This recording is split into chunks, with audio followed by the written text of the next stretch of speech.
रायगड जिल्ह्यातील सुधागड तालुक्यात 3 लाख रुपयांची लाच मागणारा तलाठी लाचलुचपत प्रतिबंधक विभागाच्या जाळ्यात अडकल्याने खळबळ उडाली आहे। सुधागड तालुक्यातील एका तलाठ्याने उत्खननाची दिलेली नोटीस रद्द करून कारवाई न करण्याकरिता धोंडसे येथील व्यक्तीकडून 3 लाख रुपयांची मागणी केली होती।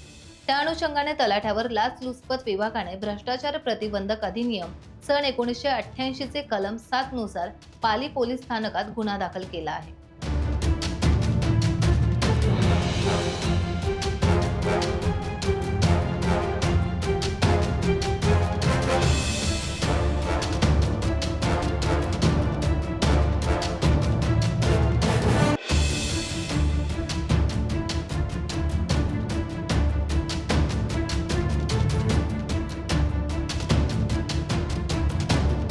टाइम्स डिजिटलला लाईक करा, शेअर करा, सबस्क्राईब करा आणि बेल आयकॉन दाबायला विसरू नका।